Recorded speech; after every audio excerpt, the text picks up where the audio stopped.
Bonjour à tous, très heureux de vous retrouver pour ce Hub by l'officiel des cuisinistes, deuxième épisode, puisque nous avons officiellement lancé le concept ici au SADEC 2021 hier, en partenariat avec le SNEC sur une thématique qui était le magasin de demain, qui je sais a passionné nos visiteurs et que j'espère vous plaira lorsque vous regarderez le programme en replay. Eh bien aujourd'hui, nous allons aborder aussi un sujet hyper important pour un cuisiniste forcément, puisqu'on va parler de la vie du point de vente, avec deux grands thèmes qui vont structurer notre échange: rémunération, mobilité, autonomie du concepteur-vendeur et mieux vendre l'électroménager.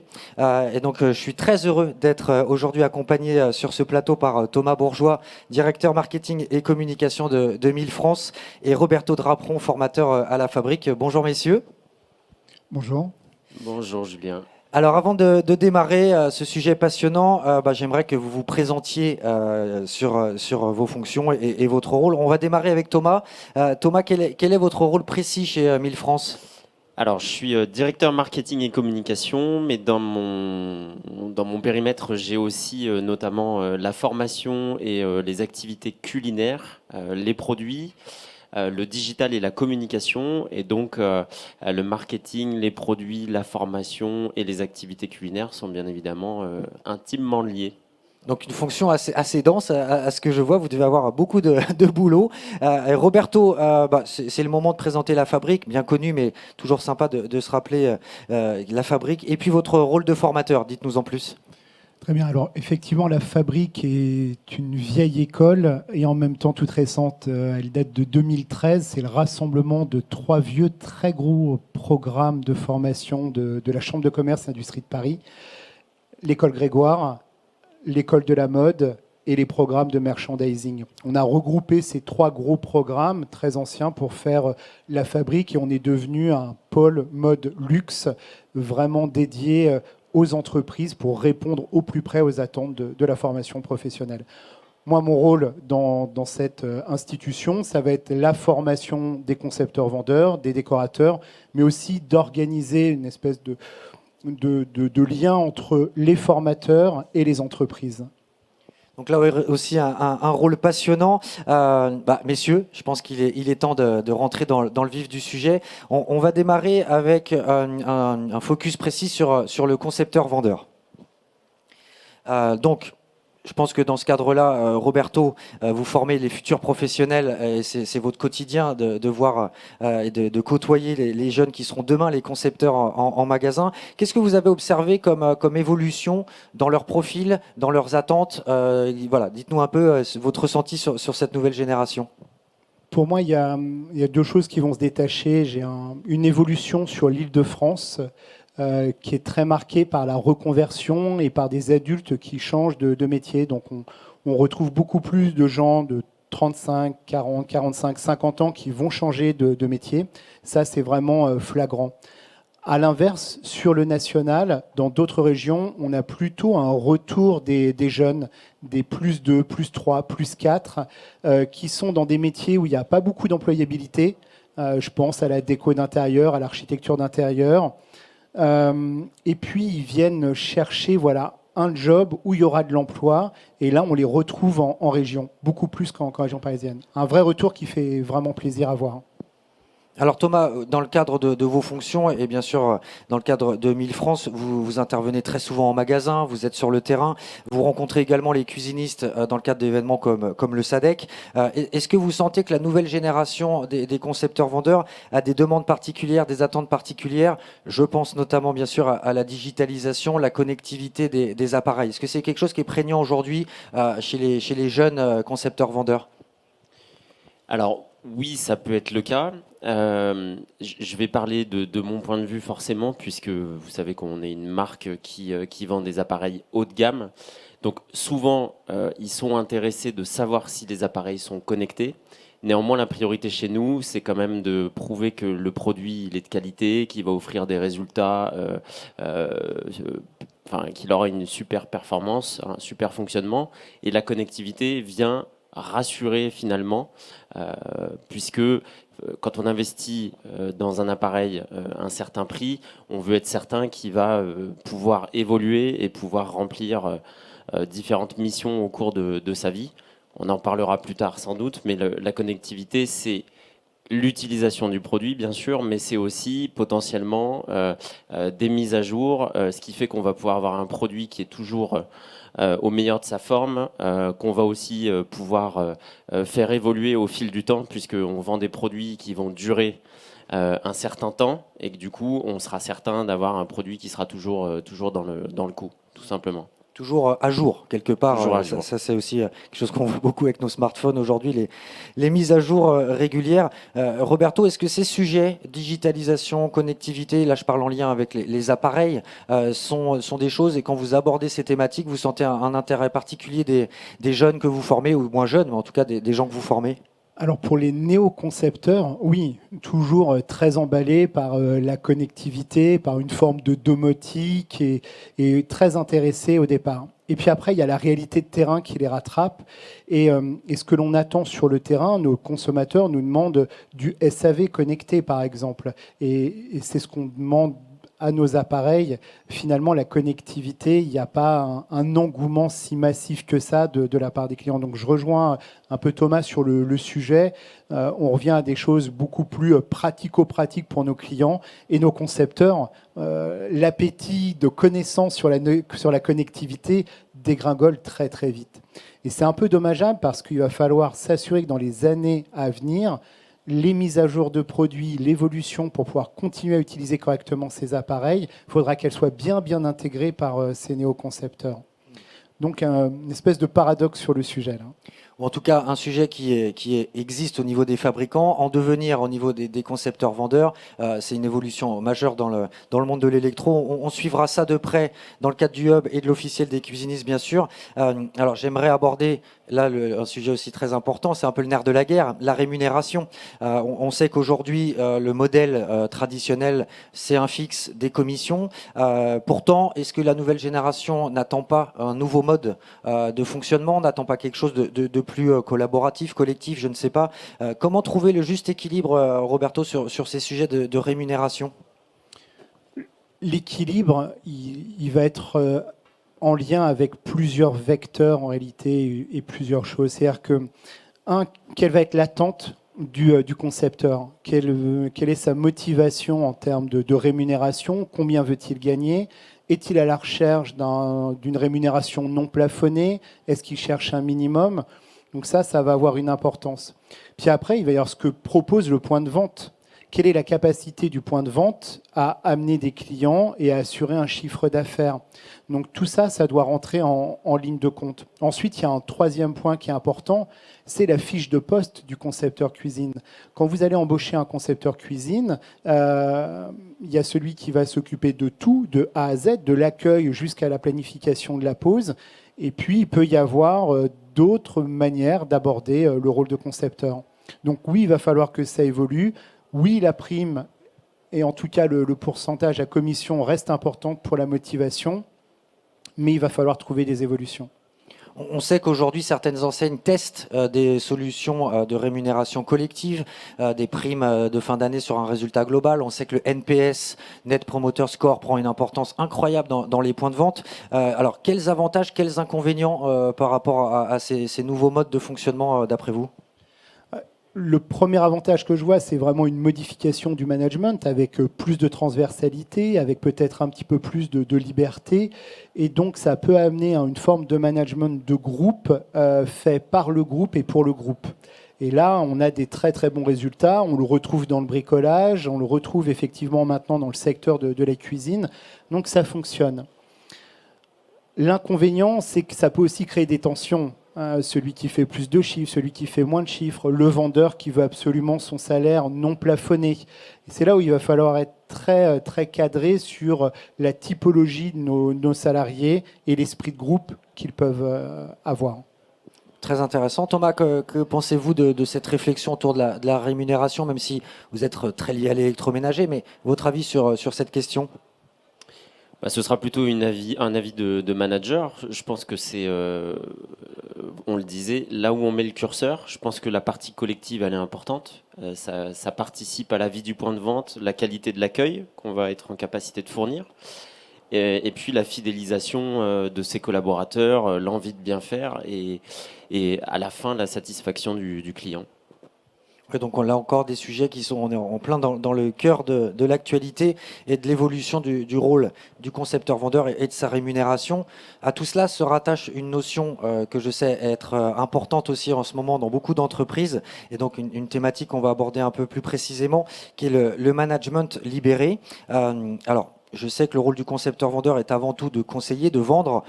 Ses actions, son action et ses responsabilités dans la vie du point de vente changent pour autant. On parle notamment de management libéré. Alors Roberto, déjà, est-ce que vous pouvez rappeler le principe, les grands principes de ce qu'est le management libéré? L'idée, c'est de vraiment avoir une liberté d'initiative au sein de l'entreprise ou du point de vente.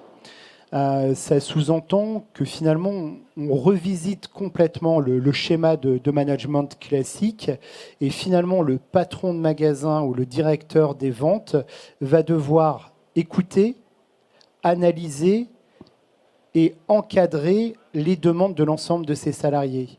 Et l'idée, ça va être vraiment de les accompagner et de ne pas être sur une décision de oui, non. C'est on fait et puis on fera les comptes après. Donc c'est un changement de paradigme, c'est une modification de management assez complexe. Alors ça, c'est le management libéré à 100%. Après, il y a forcément des talonnages qui peuvent être faits parce qu'il y a un moment où il faut statuer sur certaines décisions importantes et sur des directions qui vont donner un cadre à l'entreprise. Thomas, comment fonctionnez-vous chez Mille France justement? Est-ce qu'il y a une dose de management libéré dans votre organisation? Alors oui, on essaie de la mettre en place. Nous, on parle au travers d'une idée directrice qui est les idées avant la hiérarchie. C'est-à-dire, c'est pas parce que on est collaborateur, on n'est pas patron, qu'on peut pas donner son avis ou donner ses idées. Après, charge au patron d'aider à prioriser, de vérifier si l'idée est viable et si elle peut mener à quelque chose de bien, de mieux. Donc voilà, on essaie de le faire autant que possible. Dans ce cadre de management libéré, donc c'est éventuellement donner et confier des actions à des collaborateurs, des concepteurs-vendeurs en l'occurrence. Aujourd'hui, dans les magasins, on peut imaginer de confier les réseaux sociaux, la gestion, l'animation des réseaux sociaux du magasin à un concepteur-vendeur. Bien sûr, derrière, il faut quand même cadrer, il faut quand même structurer tout ça. D'ailleurs, est-ce que vous pensez que c'est une organisation à mettre en place? C'est quelque chose qui doit se faire naturellement? Que pensez-vous de cette notion de confier des tâches, parlons des réseaux sociaux par exemple, à un concepteur-vendeur dans un magasin? Alors, la force de constater que sur le terrain, il y a de nombreux concepteurs qui gèrent eux-mêmes la page Facebook, le compte Insta, parfois même des comptes LinkedIn aussi, et donc ils sont force de proposition et ils ont pris le sujet à bras-le-corps. La communication sur les réseaux sociaux, c'est un peu le point faible des grands groupes et de l'organisation de manière générale. Les réseaux sociaux, enfin Facebook 2006, 2007, enfin c'est très très récent. Donc on est encore dans l'apprentissage de ces réseaux sociaux, de leur code, ça évolue vite. Et nos services marketing sont un peu dépassés par le sujet. Donc ils laissent faire les magasins et puis en même temps ils se trouvent un peu dépossédés de ce système de communication. Ça, pour l'instant, voilà, on tâtonne. Mais a fortiori, pour moi, ça sera le rôle du concepteur à terme. C'est lui qui va apporter les photos, c'est lui qui va apporter les images, c'est lui qui va apporter les reportages. Peut-être que ça sera à lui de le remonter aux communicants de l'entreprise ou aux services de communication. Et il faudra peut-être se structurer comme ça. Il faudra être réactif, il faudra être précis, il faudra être qualitatif dans les photos c'est encore une nouvelle compétence. Donc une nouvelle compétence et derrière aussi une autonomie nouvelle pour le concepteur vendeur sur ces sujets. Et donc une évolution de son rôle qui peut être d'ailleurs hyper intéressante, parce que ça peut être attractif pour un concepteur vendeur de se dire je vais avoir dans le cadre d'une organisation précise la main ou la possibilité d'animer, de faire vivre mon activité sur les réseaux sociaux. Il y a une notion aussi que je voulais aborder avec vous deux, qu'on voit arriver dans les points de vente. Alors c'est du concept store. Après, est-ce que dans les faits ça fonctionne? Je ne sais pas, mais c'est toute cette notion collaborative. Mobalpa a entre guillemets dégainé le premier en créant un espace de coworking dans le nouveau concept magasin qui veut que les équipes travaillent ensemble, se partagent les projets. Donc on casse cet individualisme du vendeur. Cuisinella a présenté son nouveau concept magasin pas plus tard que cette semaine, vendredi dernier, aux journalistes. Pareil, plus de bureau vendeur, une zone qu'ils appellent le lab qui est dédiée au travail collaboratif. Alors qu'est-ce que vous pensez de ces initiatives? Est-ce que ça va dans le bon sens? Et est-ce que vous pensez que la sortie du modèle individualiste est inéluctable quelque part? Roberto? Le degré d'exigence du client particulier a atteint des sommets, véritablement. Donc notre client, il a besoin d'avoir un service de qualité à tous les étages et sur toutes les phases de la vente. L'accueil, le projet, l'électroménager, les accessoires, les services. Il y a un moment où on ne pourra pas tout maîtriser parfaitement. Donc ce modèle, on le copie au très haut de gamme et au luxe. Dans les cabinets d'architecture ou chez nos confrères cuisinistes très haut de gamme et luxe, on a déjà un concepteur, on a l'ancien projeteur qui est le dessinateur sur logiciel, et puis on a l'ADV, l'assistante des ventes, et on a le technicien. Donc cette manière de travailler existe déjà dans le très haut de gamme. Il est assez logique que ça redescende d'un créneau parce que nos clients sont de plus en plus exigeants et il va falloir répondre à cette exigence par plusieurs personnes. Thomas, un avis sur cette question du travail collaboratif dans les magasins? Moi, ça me semble être une bonne chose dans la mesure où, en effet, il y a un besoin de coordination. Il y a aussi un besoin de se sentir parfois, je pense, aidé. Donc, ça permet de partager ses problématiques. Donc, il faut laisser le choix. Je pense qu'il ne faut pas l'imposer. Par contre, à mon avis, ça va dans le bon sens parce qu'il y a toute une chaîne de valeur et que ça permet, à mon avis, de fluidifier le process. Très bien. Eh bien, il est temps d'aborder là encore dans cette grande thématique de la vie du point de vente et du concepteur-vendeur des notions. Alors, on a un petit peu parlé juste avant, mais de sa mobilité et de son autonomie. Donc là, on sait que dans le cadre malheureux du Covid, eh bien, les vendeurs sont allés des fois au domicile de leurs clients pour vendre les cuisines, ont dû réaliser des rendez-vous à distance, beaucoup, voire signer à distance. Roberto, est-ce que vous pensez que cette mobilité, cette autonomie, ce que Christophe Gazelle disait dans le cadre de mon magazine il y a quelques mois, le couteau suisse, le vendeur couteau suisse, est-ce que ça va perdurer selon vous? Oui, ça va perdurer à mon sens. Oui, encore une fois, le degré d'exigence de nos clients, les attentes de suivi de chantier et la taille des projets que l'on trouve maintenant va nécessiter ce rapprochement. C'est quelque chose qui avait déjà été initié avant le Covid en réalité. On a vu fleurir un certain nombre d'enseignes où les vendeurs, les concepteurs se déplacent chez le client. On a des camions qui sont équipés et qui viennent aussi à la rencontre des clients. Donc on sait qu'il y avait déjà cette demande. Donc oui, il va falloir aller dans cette démarche. Alors après, ça va être de savoir à quel moment le concepteur doit se déplacer chez le client.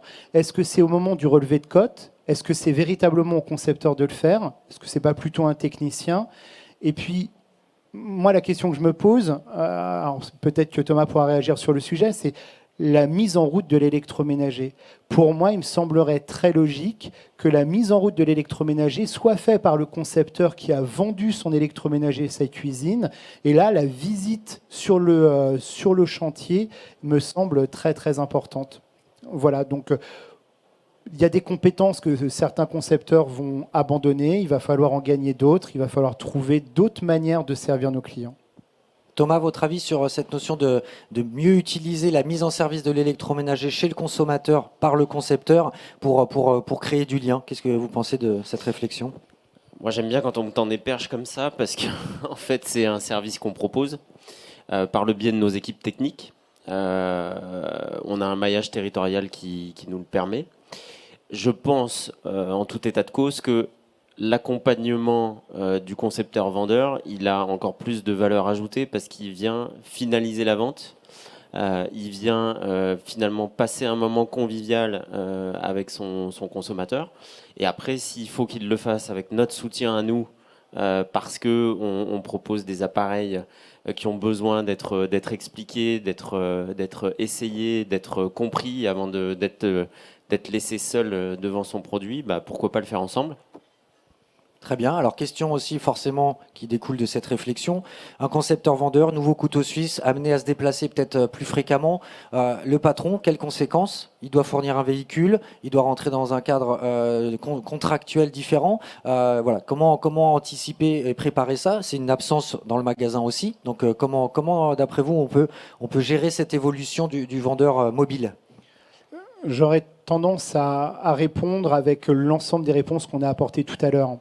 On va passer sur un travail collaboratif, c'est-à-dire qu'on ne sera plus tout seul à travailler sur un projet de cuisine. Ça sous-entend qu'on travaille en équipe. L'équipe s'est étoffée. Donc s'il y a une absence de magasin, elle sera complétée par un de nos collègues. Donc on a la possibilité de les envoyer, de les faire sortir du magasin. Après, oui, le véhicule, l'assurance. Quelqu'un qui sort d'un point de vente, il y a une problématique d'assurance. Certains acteurs ne seront jamais en capacité de laisser sortir leurs vendeurs des magasins. Je pense à la grande distribution en l'occurrence. Ça sera très compliqué, eux, en termes d'assurance et en termes de réglementation, de laisser sortir les gens. Et puis après, il faudra la formation. Il faudra une formation différente parce qu'il y a le savoir-être en magasin, puis il y a le savoir-être chez le client. C'est encore d'autres codes, c'est encore une autre approche. On peut être très très à l'aise dans son stand, on peut être très très à l'aise dans son magasin, dans son rayon, mais quand on va arriver chez le client, c'est différent. Enfin, c'est un autre univers, c'est une autre approche. Donc une formation commerciale, et puis encore une fois, une formation technique, par exemple sur l'électroménager. Je considère qu'on doit encore performer là-dessus. On connaît voilà, chaleur tournante, les systèmes de réfrigération, le lavage, on sait l'expliquer, mais sait-on utiliser l'appareil? Ce n'est pas le cas pour le moment. Pas pour la grande majorité des concepteurs. C'est une bonne transition, merci Roberto, par rapport à la question que je voulais poser à Thomas, puisque c'est le cas de Miele, mais de d'autres fabricants qui développent de plus en plus des showrooms, et en l'occurrence qui sont voués à accueillir les professionnels.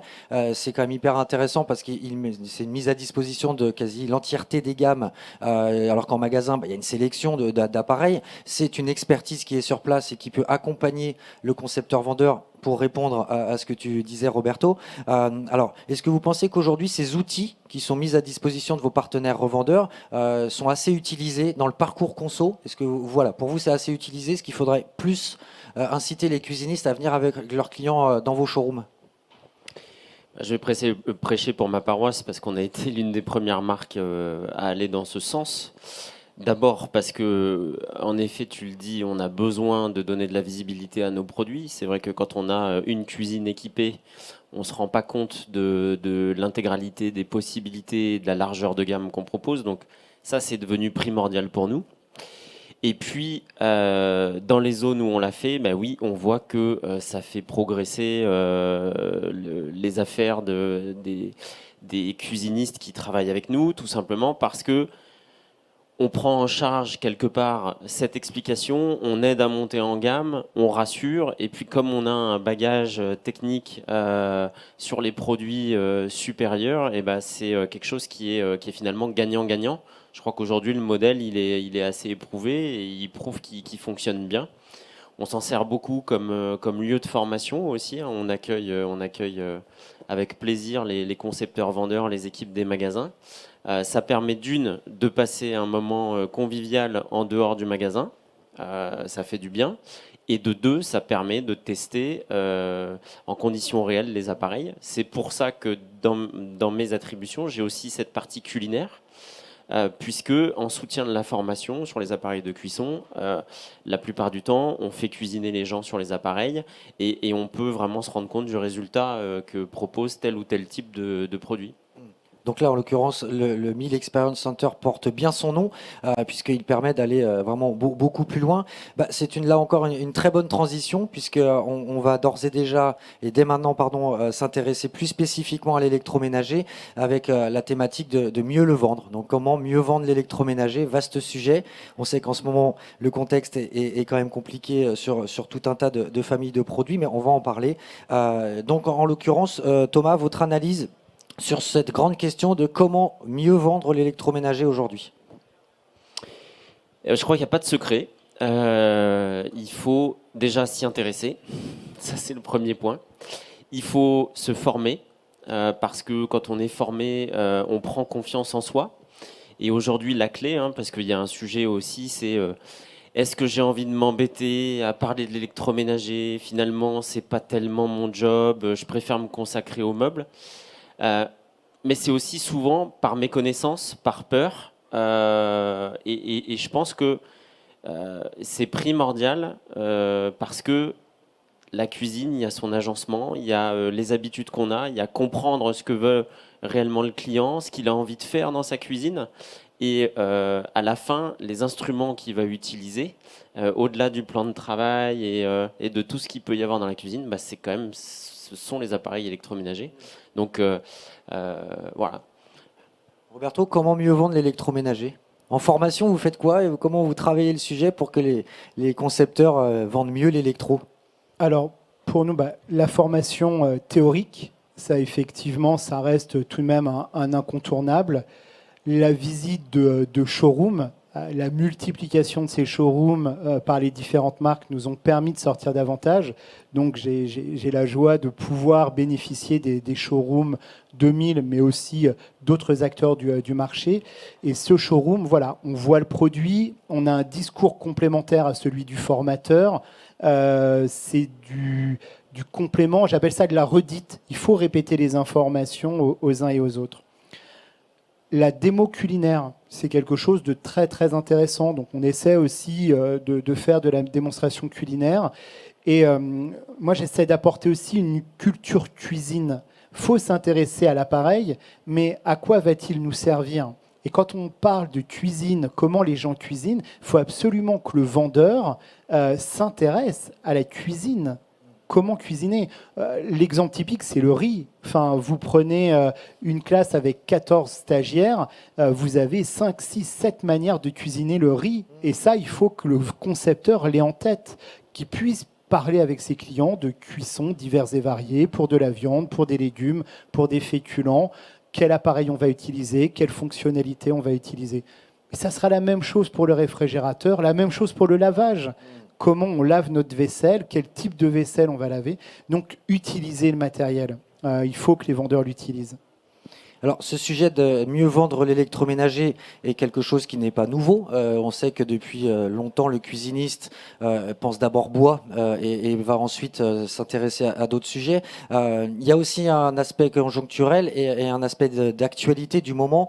Le Covid, on le sait, difficulté d'approvisionnement sur certaines familles de produits, l'acier et également d'autres sujets. Ce qui peut générer chez le cuisiniste l'envie de délaisser un peu l'électro, peut-être que ponctuellement, mais Thomas, j'aimerais savoir comment vous, en tant que responsable de 1000 France, comment vous gérez cette période un peu complexe. Est-ce que vous pouvez nous rassurer et nous dire quand on reviendra à une période, on va dire une forme de normalité sur l'approvisionnement des appareils? Alors, je vais être honnête avec vous, je pense qu'on ne va pas s'attendre à voir les choses s'améliorer avant mi-2022. Je vais être franc, aujourd'hui c'est ce qu'on a un peu dans le radar, c'est des situations qui évoluent tous les jours. Ce qu'on a essayé de faire depuis le départ, c'est d'être le plus honnête possible quant à nos réelles possibilités et délais de livraison. Voilà. Parce que quand on parle de vente, quand on parle de service, je crois que la première chose, c'est d'abord d'être franc, parce qu'il n'y a pas de déception. On est clair sur ce qu'on est capable de faire à l'instant T, et du coup, on ne fait pas de fausses promesses, ni au point de vente, ni au consommateur qui va attendre que ces appareils lui soient livrés. Donc c'est ce qu'on a essayé de faire depuis le début. Il y a aussi nous-mêmes en tant qu'industriels des vraies questions de fond qui se posent, hein, parce que c'est quand même aussi une hausse de la demande très forte sur un grand nombre de marchés.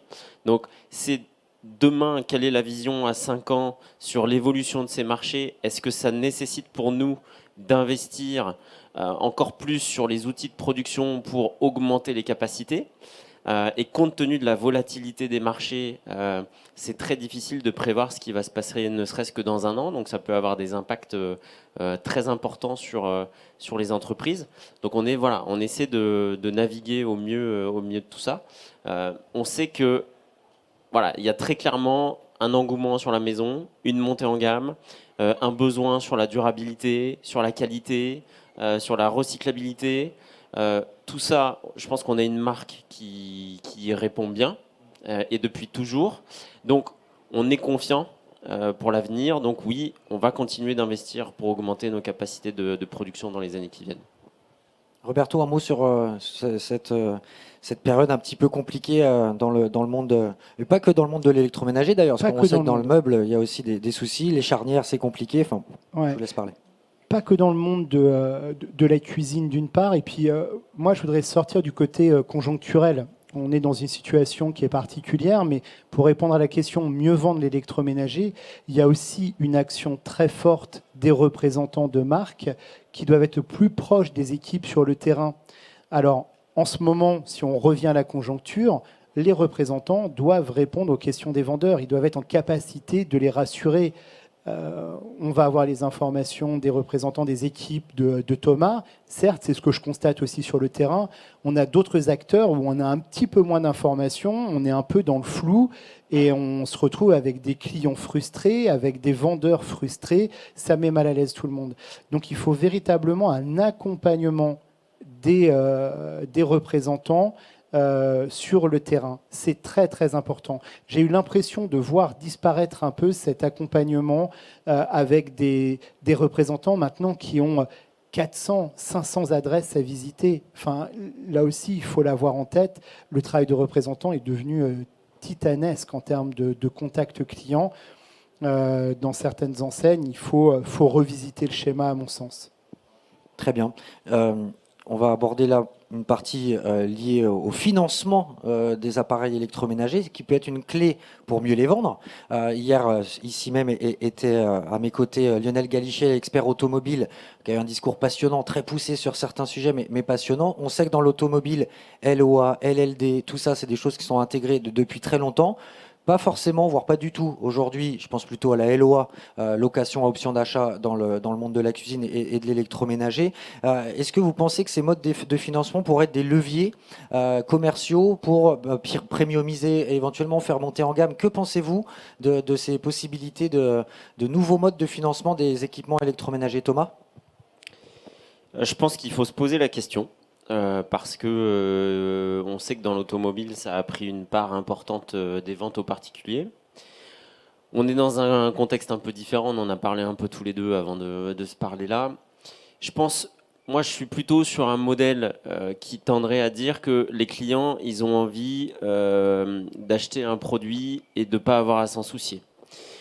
La notion de LOA, elle intervient dans l'automobile. Il y a le fait de vouloir changer régulièrement, c'est une chose, mais pas seulement. Il y a aussi le fait de se dire, j'ai le produit avec le service associé et quelque part, je n'ai pas à m'en soucier. S'il se passe quelque chose, je sais que je suis couvert. Et c'est en ce sens que moi, je pense qu'il faut qu'on travaille. C'est comment je fais en sorte de vendre un produit avec le service qui va avec et pour offrir en fait une tranquillité d'esprit complète. Donc on le fait déjà chez nous. On propose notamment de garantir nos appareils jusqu'à 10 ans. On est les seuls à le faire. Ça participe aussi au fait de se dire, je sais que pendant 10 ans, quoi qu'il arrive, je suis tranquille. S'il arrive quoi que ce soit, j'appelle la marque, elle intervient chez moi et c'est réglé. Voilà. Et c'est d'autant plus vrai quand on achète des appareils haut de gamme. On achète le produit certes, mais on achète le service qui va avec. Donc après, la notion de LOA, LDD, c'est autre chose. Il est certain que si demain, on vend un produit pour un temps donné, qu'il faut aller le récupérer, qu'ensuite il faut potentiellement le remettre en état, ensuite pouvoir le revendre d'occasion. On en parlait, il y a des réseaux qui se développent qui peuvent aussi permettre qui sont des circuits vertueux, je pense, qui peuvent permettre de remettre les appareils en service. Je pense notamment au réseau en vie, qui permet aussi à des gens de se réinsérer dans la vie professionnelle. Donc, pourquoi pas? Maintenant, la promesse de la marque, et de la mienne en particulier, c'est aussi d'acheter des appareils de qualité pour qu'ils durent. Donc voilà, je pense qu'on est plutôt dans une vente avec le service associé. En tout cas, l'après-vente qui est inclus. Roberto, ton avis sur la question? Mon avis sur la question, par rapport à l'automobile, il va y avoir deux choses. Le consommateur, quand il achète une automobile, il l'achète pour 5 ans. En tout cas pour l'automobile neuf. Et il va la changer et ça va se faire simplement. C'est-à-dire qu'au bout de 5 ans, il redonne les clés, il reprend des clés et c'est fait. D'accord ? Sur l'électroménager, changer de l'électroménager au bout de 5 ans, c'est pas juste signer un bout de papier, c'est démonter de l'électroménager, c'est une livraison, c'est réinstaller. Est-ce que la niche va être adaptée au four, au micro-ondes, au réfrigérateur intégré J'ai des bons souvenirs de la fin des années 90, début des années 2000, des changements de standards. Donc il va y avoir quelque chose de beaucoup plus complexe qu'en automobile. En automobile, on vend un produit fini. En cuisine, on vend un produit semi-fini. C'est un assemblage de meubles, de sanitaires, d'électroménagers et de services. Là aussi, ça complexifie un petit peu le sujet. Si on revient à la loi pour l'électroménager, on exclut cette problématique de livraison, d'installation. Effectivement, la seconde vie d'un appareil, permettre à certains clients d'accéder à des produits haut de gamme parce qu'ils sont d'occasion, c'est ce qu'a fait l'automobile. Donc pourquoi pas? Je suis d'accord avec Thomas, il m'a convaincu sur le sujet. Pourquoi pas? Mais je reste quand même dubitatif dans le sens où on est dans une dynamique en électroménager de réparabilité et de durabilité. Et on dit à nos clients, vous allez conserver vos électroménagers plus longtemps. Donc le discours que l'on a en ce moment, il est à contresens de vouloir changer tous les 5 ans. C'est vous allez acheter quelque chose de pérenne et vous allez le garder la durée de vie de votre cuisine, 10, 15, 16, 18, 20 ans. Donc là aussi des enjeux de retail pur, puisqu'effectivement peut-être qu'à un moment, en lien ou pas avec un fabricant, une enseigne dégainera une offre de LOA, à elle après de structurer son message et de voir si la durabilité du produit est acquise, mais avec plusieurs clients. Puisque le produit va durer 20 ans, mais peut-être qu'il peut passer dans 3 ou 4 cuisines différentes, mais il durera quand même 20 ans. Est-ce que les clients auront envie de se faire vraiment plaisir avec une LOA en montant en gamme, mais du coup avec un coût qui est plus faible, parce qu'il y a une valeur résiduelle du produit à 5 ans? C'est hyper intéressant. Est-ce que vous pensez qu'on risque de voir arriver ce mode de financement prochainement? On a vu, on le sait, que dans la literie, Maison de la literie, si je ne m'abuse, a lancé de la LOA sur de la literie, qui sont aussi des produits qui sont voués à durer longtemps, qui sont très personnels pour le coup en termes d'usage. Voilà. Est-ce que vous pensez que dans la cuisine, prochaine fois qu'on va se revoir, prochain SADEC, quelqu'un aura dégainé une offre de LOA sur l'électro, Thomas? Pour des usages spécifiques, oui, sans doute. Je pense. Tu vois, j'ai en tête par exemple, je sais pas, tes enfants sont étudiants, ils vont faire des études pour 3 ans. Tu vas pas t'amuser à acheter et revendre l'appareil, tu signes un contrat, on te livre, tu sais que pendant la durée de ses études, il a des produits fonctionnels, et puis au moment de quitter l'endroit où il va étudier, on reprend les appareils et il change de main. Sur ces modèles-là, je pense que c'est un intérêt. Sur un investissement plus pérenne et une pause de cuisine pour une résidence principale ou pour peut-être un peu moins. Voilà. Roberto, un avis sur la question? Ouais, tu m'aurais posé la question il y a 4 ou 5 ans. J'aurais dit il y a certains produits sur lesquels ça ne fonctionnera jamais. Tu parlais du matelas. Le matelas sur le Bon Coin, il y a 5 ans, il n'y en avait pas. Tu n'achetais pas un matelas d'occasion. Maintenant, on en trouve. Il y avait un produit électroménager qui ne se vendait pas. C'était le réfrigérateur et le lave-linge aussi. Qui sont des produits très personnels finalement. Maintenant, on trouve des tonnes et des tonnes de réfrigérateurs en seconde main. Donc oui, on y arrivera. Plutôt sur des usages, effectivement, d'étudiants, de l'évolution des campings. Camping, il n'y a plus de toiles de tente. On est sur des mobil-homes, on est sur des chalets, de l'équipement qui doit être toujours au top. Là, effectivement, ça déjà, ça existe. On a de nombreux campings qui rachètent tous les 2 ans l'électroménager. Donc, ça existe déjà pour certaines activités. De là à toucher le particulier, encore une fois, ça va prendre du temps, mais on y arrivera très certainement. Bon, c'est d'ailleurs tout l'enjeu de notre échange, c'est d'essayer d'anticiper et d'aborder des questions et on verra si ça se vérifie. Forcément, dans le cadre de l'électroménager, mieux vendre l'électroménager, on ne peut pas éluder la question d'Internet. Aujourd'hui, et c'est aussi pour ça que beaucoup de magasins délaissent un peu l'électro, parce qu'ils estiment qu'ils ne peuvent pas lutter contre les ventes sur les marketplaces maintenant, ou alors chez les pure players. Je voudrais faire un focus plus particulier sur l'indépendant.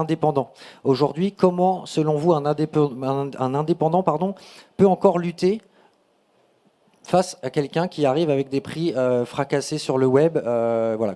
Quelle est votre vision pour l'indépendant? Parlons de l'indépendant face à cette réalité qui n'en est peut-être pas une, d'ailleurs, dites-moi, mais qu'en pensez-vous?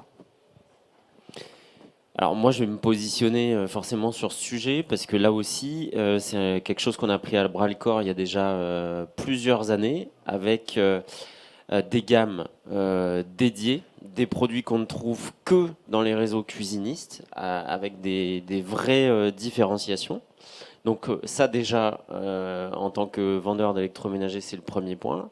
Et puis le deuxième, ça rejoint ce qu'on s'est dit depuis le début, je pense que c'est la formation, la connaissance qu'on a, parce que c'est sûr que si ça s'arrête à lire une fiche technique, il n'y a pas tellement de plus-value, on va se le dire. Voilà, donc comment on fait en sorte d'offrir plus au consommateur, de lui expliquer réellement, de le mettre en situation, d'adapter la proposition qu'on fait réellement à l'usage qu'il va en avoir.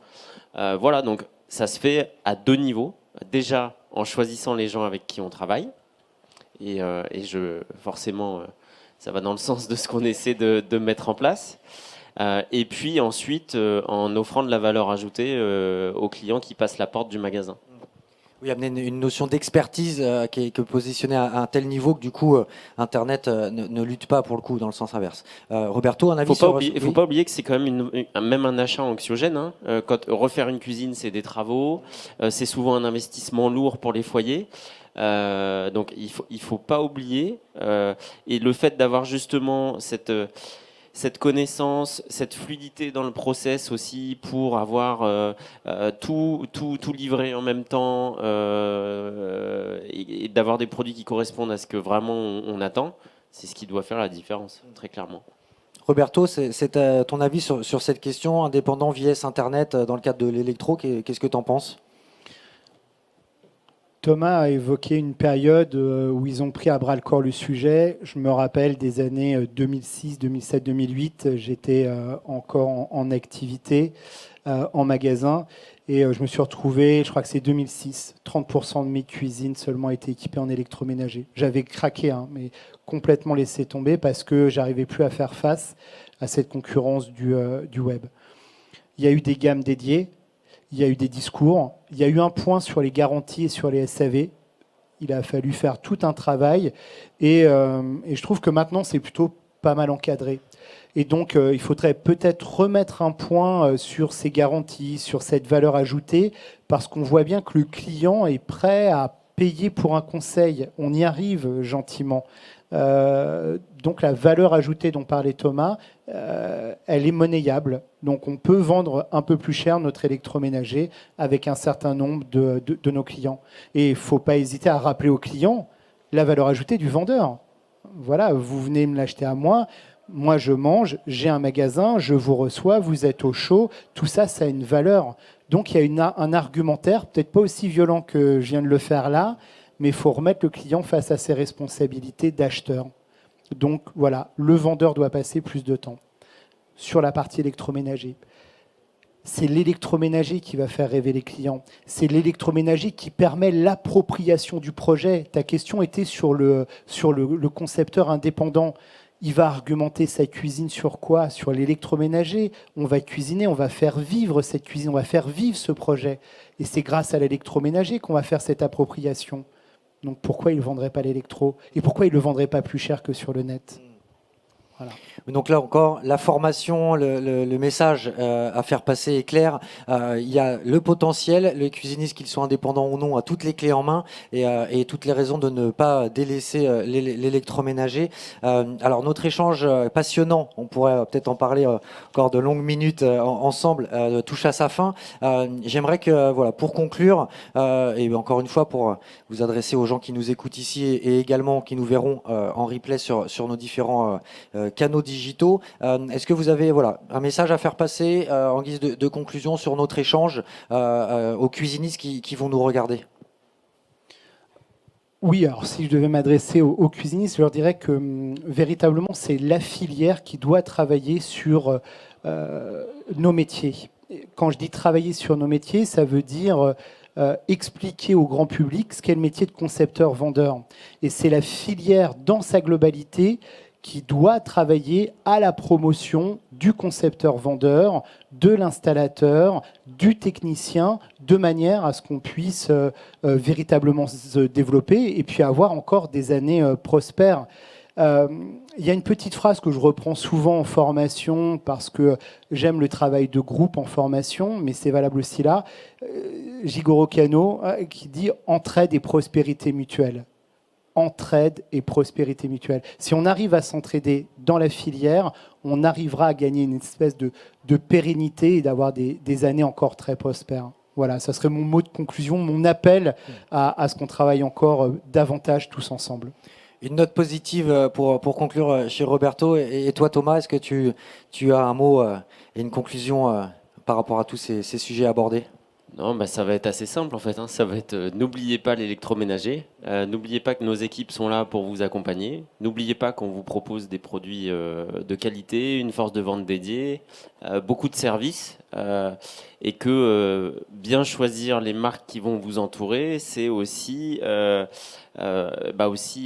tranquillité d'esprit pour vous. Et c'est en ce sens qu'on travaille et qu'on est sur la route tous les jours pour vous soutenir. En tout cas, vraiment un grand merci à vous deux, parce que c'était passionnant et je trouve que on a abordé plein de sujets. On aura l'occasion, j'en suis sûr, dans le cadre de prochains hubs by l'officiel des cuisinistes, d'aborder d'autres thématiques dans cette grande thématique de la vie du point de vente. Donc un grand merci à vous deux. Et je m'adresse à vous également pour vous remercier de nous suivre, en espérant que vous avez appris des choses, que ça a été pour vous des réflexions intéressantes et à demain ici sur ce SADEC 2021 pour une prochaine thématique du hub. Merci à vous et à très bientôt. Merci beaucoup, Julien. Merci à vous.